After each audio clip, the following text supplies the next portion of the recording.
Joining us now on the Deseret First Credit Union Hotline is former NFL and BYU linebacker David Nixon, a man who I'm sure has a few questions he would like answered if he were granted the opportunity to put on the blue goggles and see into the future. So, David, if you could have that one question answered, what would it be and why?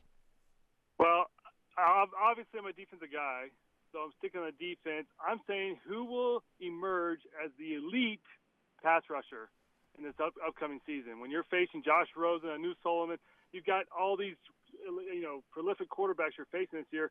Who's going to be the guy that shows up and is that pass rusher like the Bronson Kafusi we saw last year? I think there's a big question mark there. And when you're facing those quarterbacks, you've got to have guys that can put heat on them and get pressure on them.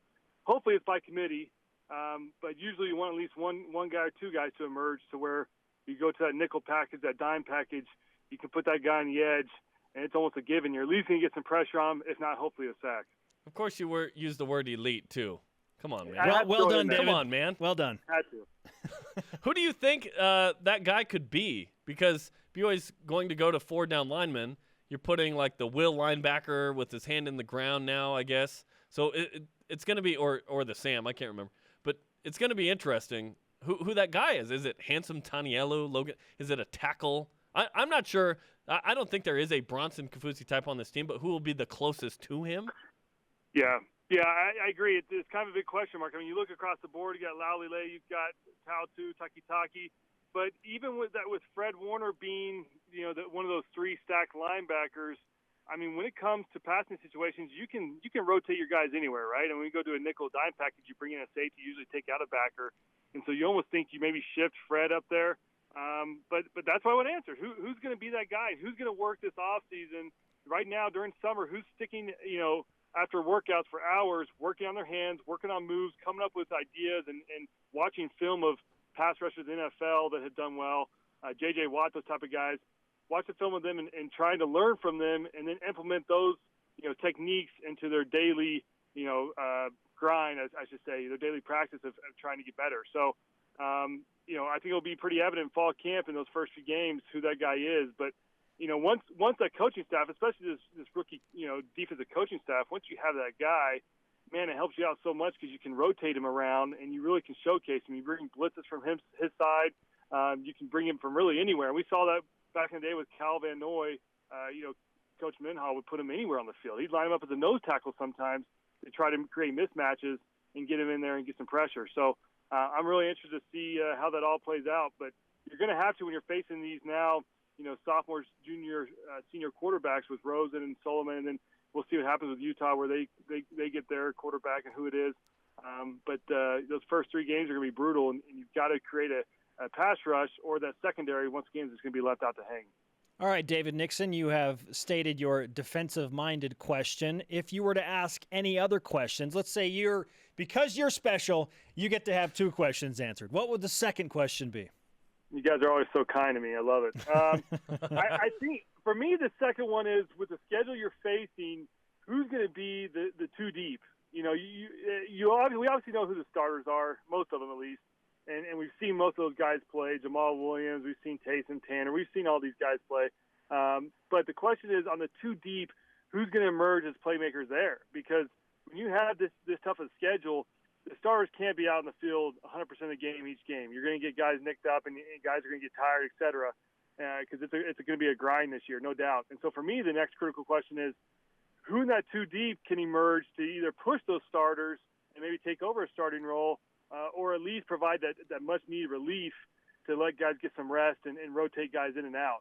And that's something that I think hasn't been a huge need in years past because you had some games in that schedule that you could rest guys and get guys healthy again. This year, that's not the case. This year, it is week in and week out is a grind this year, and you're going to have some depth there. And so that's my biggest worry is those second stringers. Can they develop? And I think with this coaching staff, you've had a lot of guys that have played, obviously, at the college level, and a lot of played at the NFL level or professional level. And I think they understand the need and the importance of competition. And I think that's one thing you'll see this fall with this coaching staff. They're going to push these guys to compete. He's starting the quarterback position all the way down the line. And I think you'll see from that, that depth be developed because you're going to see the second stringers that really, truly probably believe they should be first stringers and vice versa. So I'm excited to see how that all plays out. But no question with the schedule they're facing this year, depth is going to be a huge issue. Speaking of the quarterbacks, how do you see this playing out? Because I imagine that BYU wants to hold their cards close to the vest, not reveal a starter until that guy trots out onto the field. It would seem like Taysom Hill will be the guy if he's healthy because he's a senior and because he's Taysom Hill. Tanner Mangum will have his 2 full seasons of being a starter, potentially 3. We'll see how it plays out this year. In fall camp, unless they split reps at number 1, it's going to be obvious, right? Or will it? I think it needs to be. If it's not, I mean, I'm a firm believer that you name your horse and you ride him until something happens. And I don't love some coaches go with that strategy of game week, we're not going to tell anybody who the starter is until we try him out in the first series. I just don't like that. I think it's good to have the entire team on the same page. The players know who the guy is. And sometimes you can make it so where the team knows who the starter is, but the rest of the media, maybe the opposing team doesn't.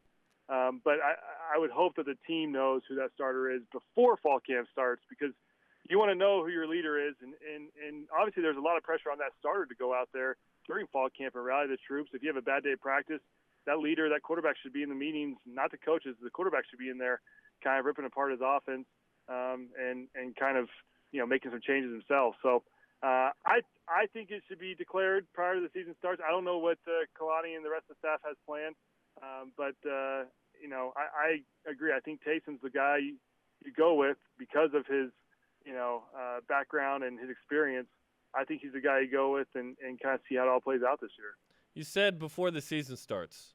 When would you prefer that be made? I don't even know if you want it made public, but just that at least the team knows. Like prior to the week of Arizona, the beginning of fall camp, you have to see how fall camp plays out, right? Yeah, I think you do. But I think everyone knows the skill set of both quarterbacks. I mean, obviously there's a question mark with Taysom's foot, but even the players and the coaches know. Everyone knows what each player has to offer, and I think there's obviously great film of both quarterbacks, and so ideally, I think before fall camp starts, obviously, a lot of fans are going to say, well, let them battle it out through fall. I don't know if there's really a need to battle it out. Once again, it's been demonstrated what each one can offer. So I don't know if there's much more each one needs to prove per se. But obviously the injury, Taysom's injury, and seeing how fast he comes back from that, that's a huge question mark. So if Taysom's 100% come into fall camp, I think you name the starter, which I think probably should be Taysom. I think you name it and you go with it. But if obviously he's still hampered by that, then it's tougher to name a starter because you don't want to name an injured guy to starter, obviously. David Nixon with us on BYU Sports Nation, breaking down BYU football in 2016, expectations and whatnot. 5 weeks until fall camp starts.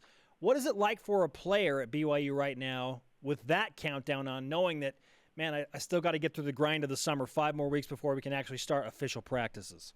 Well, typically, you're kind of finishing up the grind right now, and every strength and conditioning coach does it different. But I remember we would kind of start to wind down right now with our summer workouts, and they give us 2 to 3 weeks before fall camp starts. They give that off to you, so you kind of go away, clear your mind, go on vacation, and kind of let your body rest before you really hit the grind of fall camp. So you're kind of winding down those workouts right now, looking forward to a little bit of time off.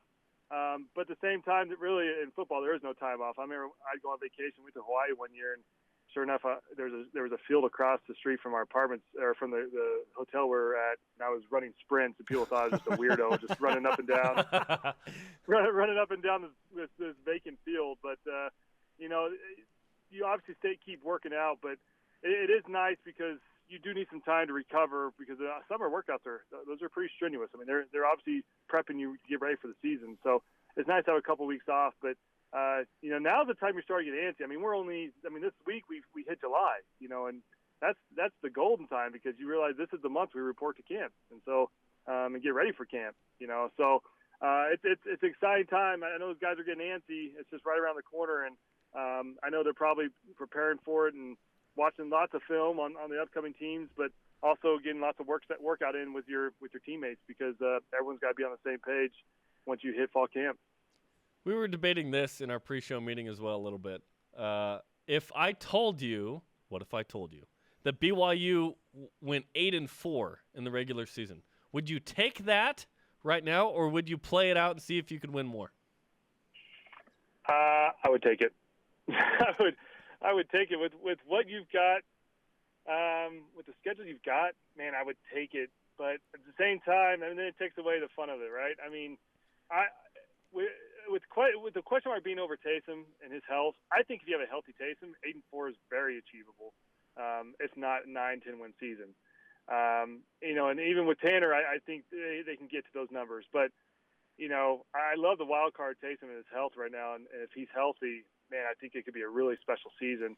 And not only a special season because of what they do on the field, but think of the publicity that BYU would get and the national exposure when you're beating these top 10, top 15 teams like UCLA most likely will be, right?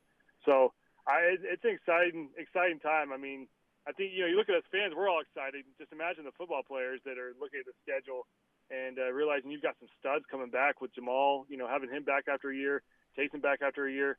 I mean, I think the fan base is obviously excited, but the players are just as excited. You'll take 8-4 guaranteed, but that's including the 3-0 start to the season that you predicted on this program, correct? 100%. I still stand by that. 100% BYU starting 3-0. Man, they'll be in the top. They'll be like 16th in the country. They're 3-0. At least. At least, he says. And the early Pac-12 South favorites. BYU will win the Pac-12 South this year. Hey, who needs the Big 12? It's the Pac-12 South that we're targeting, right? Dave, good stuff, man. Enjoy your day, and I'm sure there's some golf involved somewhere. Hopefully. I mean, I try to fit in sometimes. Thanks, David.